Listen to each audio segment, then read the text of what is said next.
Hello दोस्तों, माँ की परछाई। सुबह का वक्त था। सूरज की लाल किरणें दिन की शुरुआत कर रही थी। हरे भरे पेड़ों पर पंछी मीठे सुरों में गुनगुना रहे थे। ऐसे निराश वातावरण में सरस्वती अनाथ आश्रम के छोटे बच्चों की सेवा कर रहे थे। कभी कभार शारदा माँ का प्यार भी कम पड़ जाए, लेकिन इस आश्रम में बच्चों को मिलने वाला प्यार में कभी कमी नहीं आती थी।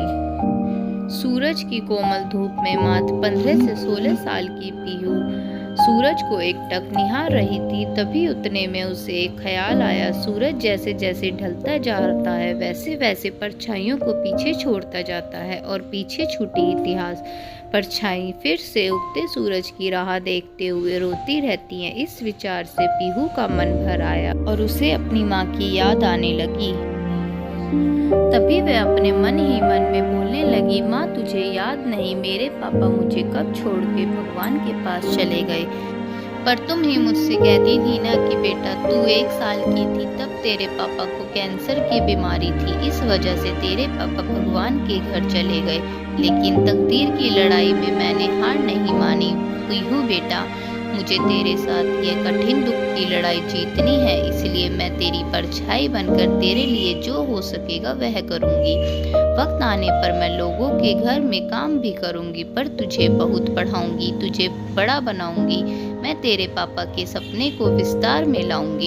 तेरे पापा की बहुत इच्छा थी हमारी छोटी सी पीहू बड़ी होकर पायलट बने, लेकिन जिंदगी में ऊंचा उठने के लिए तेरे पापा से पंखों को मिलने वाली ताकत तेरे पापा के जाने से टूट गई। लेकिन माँ, इतने बड़े दुख के रेगिस्तान में मैं सुख की परछाई ढूंढ रही थी।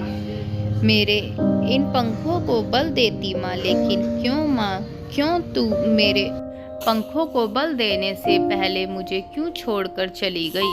पापा की तो पितृ छाया मुझे न मिल सकी, पर तू तो मेरी परछाई बनकर जी रही थी, फिर क्यों तू भी मुझे छोड़कर चली गई। लेकिन तेरे जाने से मैं तेरी ममता से जुड़ रही, तेरे प्यार की परछाई ढूंढते हुए दुख के रेगिस्तान में अकेली रही। अब मेरे पापा के सपनों को साकार करने के लिए कौन मुझे ताकत देगा, बोल ना माँ। वो मन ही मन बोल रही थी। तभी उतने में प्यार और ममता से सभी लड़के और लड़कियों से बर्ताव करने वाली सीमा मैडम ढूंढते हुए पीहू को देखने आई और प्यार से बोली, बेटा क्या हुआ, क्यों रो रही हो। तभी पीहू अपने आंसू पूछते हुए बोली, मैडम मुझे अपनी माँ की बहुत याद आ रही है।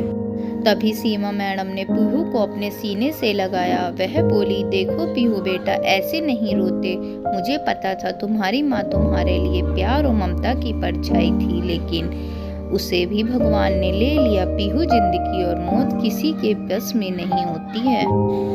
पीहू सीमा मैडम की तरफ देखते हुए बोली, मैडम भगवान भी कितने कठोर दिल के होते हैं। जब मैं छोटी थी तब मेरे पापा कैंसर की बीमारी से चले गए, और अभी कोरोना काल में मेरी माँ की बेस्ट फ्रेंड रमा आंटी एक दिन के लिए हमारे घर आई। तभी माँ को कोरोना हो गया और मेरी माँ गुजर गई। वह मुझे छोड़कर चली गई। मेरे जीवन में परछाई बनकर रहने वाली मेरी माँ मुझे अब दिखाई ही नहीं देती। पीहू की यह अवस्था देखकर सीमा मैडम की आंखें भर आईं। फिर भी सीमा मैडम पीहू को दुख भरे स्वर में बोली, देखो पीहू बेटा, जिस टाइम तेरे गांव के सरपंच ने तुम्हें इस आश्रम में लाए, तब उन्होंने तुम्हारी जिंदगी के सब कर्म कहानी बताई थी। इस कारण से मैं तुम्हें अकेला नहीं छोड़ती हूँ, लेकिन इसके आगे मैं तुम्हारी माँ बनकर, तुम्हारी परछाई बनकर जिंदगी जीना चाहती हूँ। ऐसा बोलकर सीमा मैडम ने पीहू को अपनी बाहों में भर लिया और रोने लगी। सीमा मैडम को सीने से लगाकर पीहू को ऐसा लगा जैसे उसकी माँ की खोई हुई परछाई सीमा मैडम के रूप फिर से उसका साथ देने आ गई। दोस्तों, ये कहानी मेरी आपको कैसी लगी उसे कमेंट बॉक्स में ज़रूर बताइए, और मेरे चैनल को लाइक कीजिए, शेयर कीजिए, सब्सक्राइब कीजिए। थैंक यू दोस्तों।